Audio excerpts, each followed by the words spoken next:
The Galactic Assembly believed humanity would surrender in less than a week. Every prediction model agreed.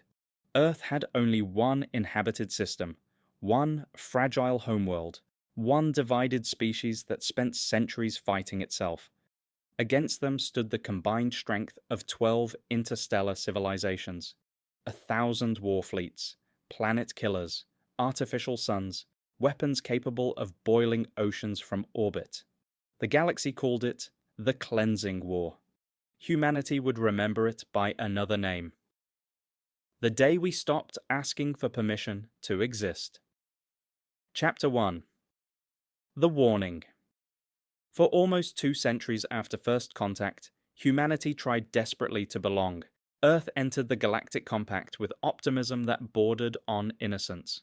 Humans believed intelligence naturally created wisdom, that advanced civilizations must have evolved beyond fear, greed, and conquest. They were wrong. The galaxy tolerated humanity, but never trusted it. Humans expanded too quickly, adapted too easily, learned foreign technologies in years instead of centuries. Where most species specialized, humans diversified. A human could be a scientist, soldier, artist, engineer, diplomat, and explorer all in one lifetime. To older civilizations, humanity felt unstable, dangerous.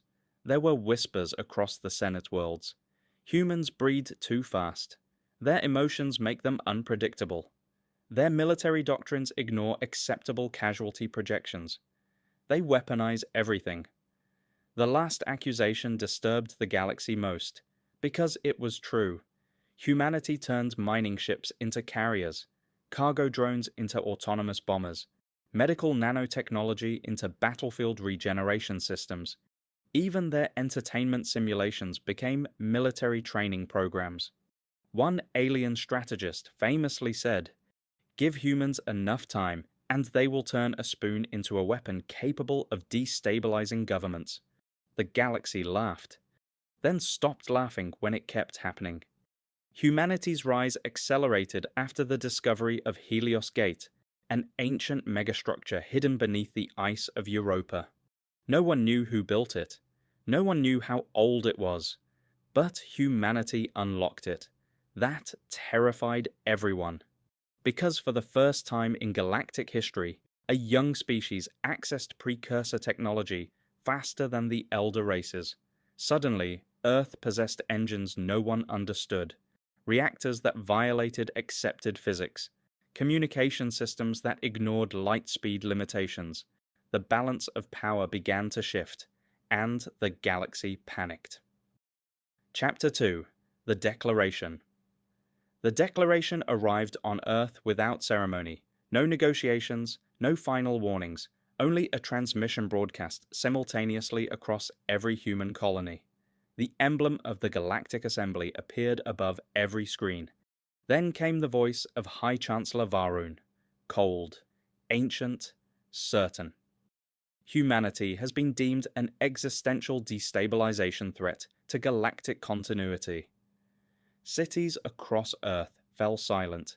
The message continued. Your unrestricted expansion, unauthorized technological acquisition, and repeated violations of military limitation treaties have forced this action. Forced. Humans would remember that word. Effective immediately, Sol System is placed under permanent containment. All human military assets are to be surrendered. Non-compliance will result in planetary cleansing. People waited for diplomats to respond, for compromise, for sanity. Instead, Earth received orbital scans showing over 8,000 warships entering the outer system. Mars broadcast evacuation alarms. Lunar defense stations armed themselves. Across Earth, fear spread like wildfire, because everyone understood the truth. The galaxy had not come to negotiate. It had come to erase humanity forever. Chapter 3. Earth Divided. Panic consumed governments. Some leaders demanded surrender, others demanded retaliation. Economic systems crashed within hours. Religious groups proclaimed the end times. Millions tried fleeing Earth despite nowhere left to run. But hidden beneath the Himalayas, beneath kilometers of reinforced stone and steel, humanity's military command gathered in silence. The room contained representatives from nations that had once hated each other. Generals, scientists, admirals, artificial intelligences. For the first time in history, humanity spoke with one voice. Admiral Elias Ward stood before the council, old, tired, a veteran of conflicts that seemed meaningless now. He stared at the tactical display showing the incoming armada. Then he asked one question. If we surrender, do any projections show humanity surviving long term? The central AI answered instantly. Negative. Extinction probability remains at 99.7%. Silence. Then Ward nodded slowly, as if he had expected the answer all along. Then we fight. Not because victory was guaranteed, not because humanity believed itself superior, but because extinction was unacceptable. That single decision changed galactic history forever. Chapter 4. The Fire Awakens. The galaxy expected conventional warfare, defensive fleets, orbital resistance, predictable military responses. Instead, humanity unleashed madness. Every civilian manufacturing system became military infrastructure overnight. Automobile factories built drone swarms. Mining colonies produced railgun ammunition. University quantum labs designed cyber warfare viruses. Even children contributed by assembling emergency electronics. Earth transformed into a civilization-sized war machine. And then came Project Inferno, the forbidden contingency. A weapons program so extreme even human ethics committees nearly destroyed it decades earlier. Its purpose was simple. If humanity faced extinction, burn everything. Deep beneath Antarctica, colossal vault doors opened for the first time in 70 years. Inside rested weapons humanity had sworn never to use.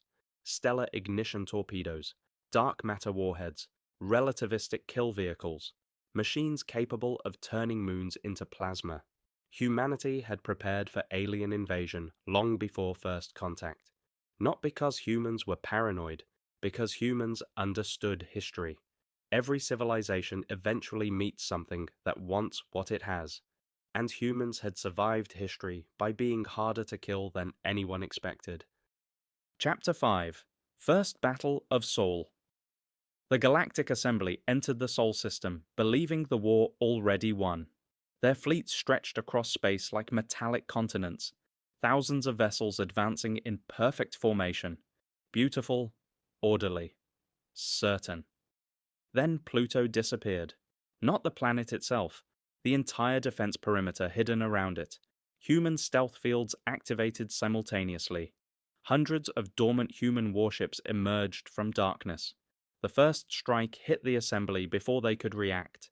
Human rail cannons accelerated tungsten rods to near-light velocity. No explosions, no dramatic energy beams, just pure kinetic devastation. Alien cruisers shattered instantly. Hull armor vaporized. Entire command ships folded apart like paper. The galaxy had forgotten an important lesson. At relativistic speeds, even metal becomes apocalypse. But that was only the beginning. Human drone swarms flooded enemy formations like mechanical locusts. Millions of autonomous attack craft. Too small to target efficiently, too fast to stop. They tore through shields, engines, weapon arrays. The assembly fleet lost 300 ships in 11 minutes. Panic spread across alien command networks. Because humanity wasn't fighting defensively, humans were hunting them. Chapter 6. The Human Mind. Alien psychology could not comprehend what happened next. Most galactic species viewed war mathematically. Controlled. Efficient. Humanity viewed war emotionally. That difference changed everything. When Martian cities burned under orbital bombardment, humans did not retreat. Recruitment tripled. When Lunar Station was destroyed, civilian volunteers flooded military channels faster than systems could process them. Every attack only made humanity more dangerous. The galaxy discovered something horrifying about humans. Fear did not always weaken them. Sometimes it unified them. A captured alien commander later described human soldiers during the siege of Titan. They advanced through fire with expressions I could not understand. Not rage, not madness, determination, as if death itself was merely another obstacle. The galaxy had evolved beyond primal survival instincts. Humanity never did, and in war, that made them terrifying. Chapter 7: The Counterattack. 3 weeks into the war, humanity did the impossible. They invaded Assembly territory. No species had ever counterattacked against a superior galactic coalition before. Humans did it anyway. Task Force Ragnarok emerged inside the Valtar core systems without warning. Not through known hyperspace lanes, through Helios Gate technology. The same precursor science the galaxy feared. Human fleets bypassed defensive networks entirely. Shipyards exploded. Military infrastructure collapsed. Assembly worlds watched in horror as human cyber warfare systems hijacked planetary communications. Across thousands of screens appeared a single message. If Earth burns, the galaxy burns with it. For the first time in centuries, the Galactic Assembly experienced fear. Real fear. Because humanity was not fighting for territory, or resources, or political dominance. Humans were fighting for survival, and survival wars are the most dangerous wars in existence. Chapter 8: The Weapon. The final phase began near Jupiter. The Assembly deployed its ultimate weapon, the Seraph engine, an artificial singularity generator capable of consuming entire planets. Human intelligence believed it impossible, until it activated. Jupiter's atmosphere twisted violently as gravity itself began collapsing inward. If the engine stabilized, Sol system would die. Earth had one option left: Project Inferno. Admiral Ward stood aboard the flagship Resolute watching evacuation signals flood civilian channels. He knew what came next would define humanity forever. A young officer asked quietly, "Sir, if we use Inferno, what happens to the galaxy?" Ward answered without looking away from the screen. They should have thought about that before coming to Earth. Then humanity answered with fire. Chapter 9: Inferno. The weapons launched from hidden silos across the solar system. Not dozens, thousands. Dark matter warheads tore through hyperspace corridors. Stellar ignition missiles targeted enemy fleets clustered near stars. Human AI systems coordinated attacks faster than biological minds could process. Entire regions of space erupted into artificial supernovas. Assembly fleets vanished in expanding walls of light. Moons cracked apart. Gas giants ignited. Shockwaves distorted space-time itself. The galaxy watched in horror as humanity transformed war into cosmic catastrophe. But the most terrifying moment came after, when human forces could have continued, could have exterminated retreating civilizations, could have burned entire species from existence. And they stopped, because despite everything, humanity still chose restraint. That confused the galaxy more than the violence ever had. Chapter 10: Aftermath. The war lasted 87 days. It killed billions, destroyed economies spanning thousands of worlds, collapsed the authority of the Galactic Assembly forever.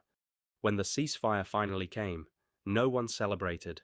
The surviving alien governments sent delegates to Earth expecting vengeance. Instead, they found ruined cities, mass graves, burned oceans, and humans rebuilding already. That was the moment many aliens finally understood humanity. Humans were not dangerous because they loved war. Humans were dangerous because they could endure it. Because even after unimaginable loss, they kept going. High Chancellor Varun himself traveled to Earth for the final negotiations. He asked Admiral Ward one question history would never forget. Why didn't humanity destroy us when you had the chance? Ward looked across the shattered remains of Earth's orbital defenses, then answered softly, because someone has to survive long enough to remember why this should never happen again. The galaxy declared war on Earth, believing humanity weak, primitive, emotional, divided.